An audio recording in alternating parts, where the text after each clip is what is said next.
In the ever-evolving landscape of geopolitics, one thing remains clear. Semiconductors are the lifeblood of our digital world, and Taiwan, with its powerhouse TSMC, holds a pivotal role in this ecosystem.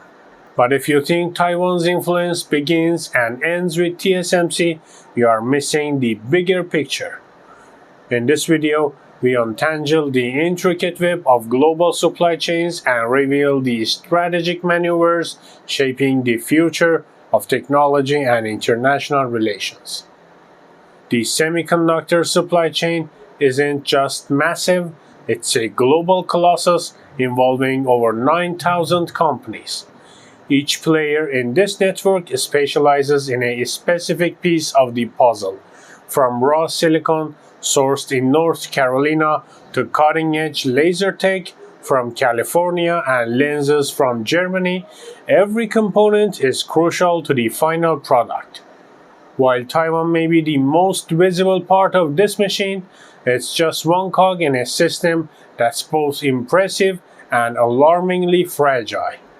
A disruption anywhere, whether political, economical, or natural, could bring the whole network to a grinding halt. As we dive deeper into these complexities, don't forget to hit that like button, and if you're finding this breakdown insightful, share this video with others who might want to explore the intricate world of semiconductors and global power dynamics. When we talk about semiconductors, it's easy to think of TSMC as the sole ruler of this empire. And while Taiwan's TSMC dominates with its advanced technology, it doesn't operate in isolation. In fact, the semiconductor supply chain's true vulnerability lies in its complexity. If a conflict erupts in Taiwan, the impact wouldn't stop there. Other essential players could equally bring the system down even if TSMC continues production. Taiwan has recently made waves by announcing the construction of a semiconductor plant in Arizona, a move touted as a game changer for the US semiconductor independence. But was this a genuine step toward decentralizing Taiwan's chip-making power or a clever diplomatic play? The answer isn't so simple. Despite initial hype, Taiwan has delayed the project, withholding crucial blueprints and slowing progress. This move begs the question, was Taiwan simply appeasing the US without truly handing over its crown jewels? Taiwan's reluctance to transfer its cutting-edge technology should come as no surprise. The chips Taiwan produces are its greatest leverage in the global arena. By keeping the most advanced capabilities on home soil, Taiwan ensures its relevance and security, especially as the geopolitical tensions with China simmer.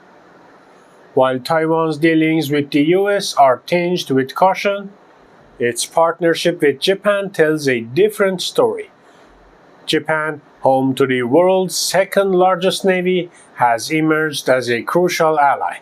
And unlike the US, Japan isn't demanding access to Taiwan's most advanced semiconductor technology.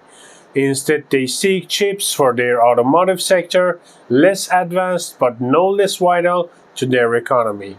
This alignment has fostered a smoother collaboration with projects in Japan progressing at a much faster pace than those in the US.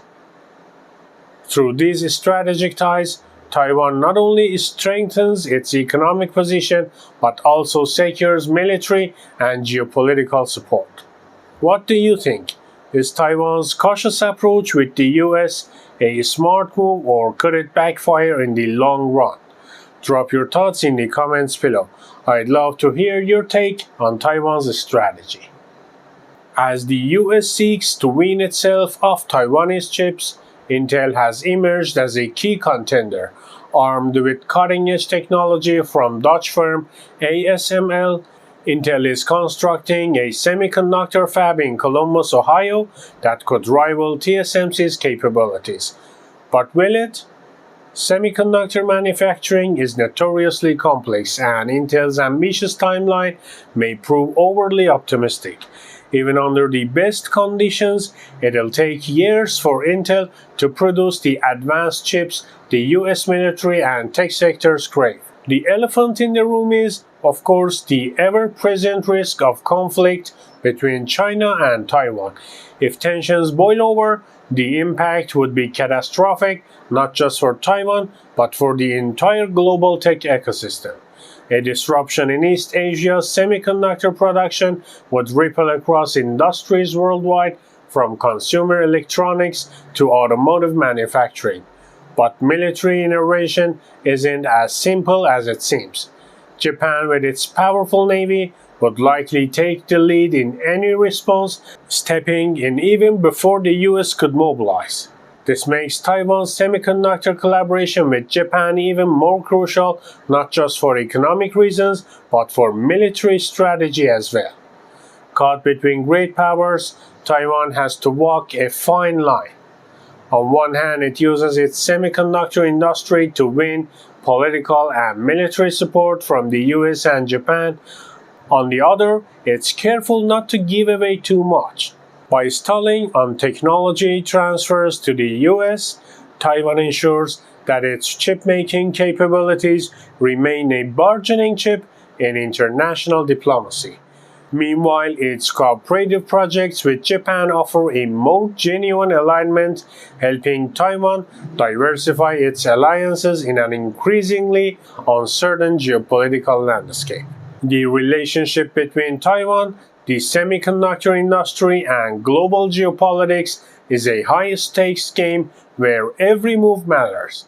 As the semiconductor supply chain stretches across the globe, it remains vulnerable to both market shifts and political conflicts.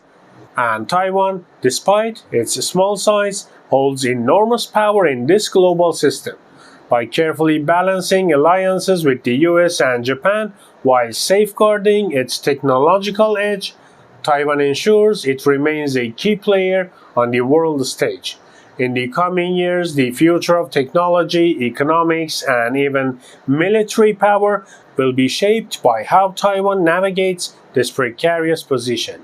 And for the rest of the world, understanding these dynamics isn't just an intellectual exercise, it's a glimpse into the future of global stability. If you enjoyed this deep dive, don't forget to give it a thumbs up, subscribe, and ring that notification bell so you don't miss any updates on the global tech and geopolitics. Thanks for watching, and stay tuned for more insights.